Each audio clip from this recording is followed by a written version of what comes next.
Bank कर्मचाऱ्यांच्या प्रलंबित मागण्यांकडे केंद्र सरकार आणि इंडियन बँक्स असोसिएशनचं लक्ष वेधण्यासाठी आज 27 जानेवारीला देशभरातील बँक कर्मचाऱ्यांनी संपाची हाक दिली आहे।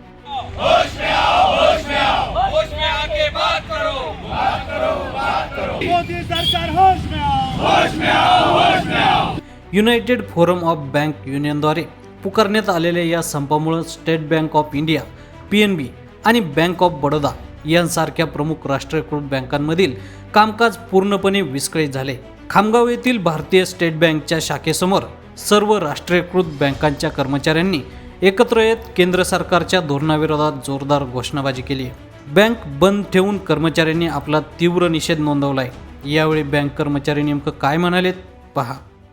निदर्शने आम्ही आज यासाठी देतो आहे की म्हणजे स्वतः मी बँकेमध्ये 2013ला लागलोय आणि 2013 पासून आमची ही एक डिमांड आहे की 5 दिवसांचा आठवडा हा झाला पाहिजे, परंतु गेल्या 10 वर्षापासून 12 वर्षापासून हे होत नाहीये आणि दर 5 वर्षाने आमचा जो द्विपक्षीय करार होत असतो बँकेचा आणि IBA जी सर्व बँकांची एक संघटना आहे त्यामध्ये जो करार होत असतो त्या करारामध्ये प्रत्येक वेळेस आम्हाला असं एक चॉकलेट दिलं जाते की या वर्षी नाही, पुढच्या वेळेस नाही, त्याच्या पुढच्या वेळेस।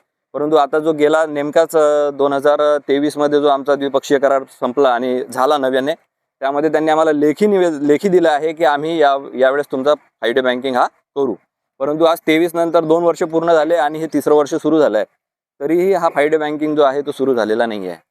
तर गेल्या 2013 पासून मी पाहतोय पहिल्यांदा आम्ही बँकर्स जे आहेत पगारासाठी बाकीच्या सोयीसुविधांसाठी आम्ही संपावर जातो, परंतु फ्रायडे बँकिंग जो विषय आहे त्यासाठी आम्ही आज पहिल्यांदा म्हणजे जवळपास 13 वर्षानंतर पहिल्यांदा संपावर जातोय।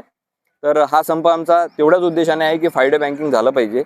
फ्रायडे बँकिंग आता का बरं जरुरी आहे तर तुम्ही पत्रकार आहात, तुम्ही तेवढं समजू शकता आणि बरेचसे लोक आहेत जे बँकेला खूप जवळून पाहतात। असं कोणी नाही आहे सध्या तरी समाजात की जो बँकेत जात नाही।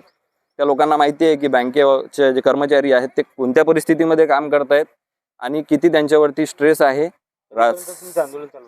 आमचं आंदोलन तर आज हा आजचा दिवस आहे। गेल्या 8 दिवसापासून आमचे वेगवेगळ्या प्रकारची निदर्शनं सुरू आहेत, जसे की ब्रांचमध्ये बॅच लावून बसणे, त्यानंतर वेगवेगळे निवेदनं देणे, त्यानंतर आज जो आहे हा आजचा शेवटचा दिवस आहे सध्या तरी, कारण संपाने हा शेवट होणार आहे आणि इथून पुढे जर हे असंच राहिलं तर हे आंदोलन आणखी तीव्र होणार आहे।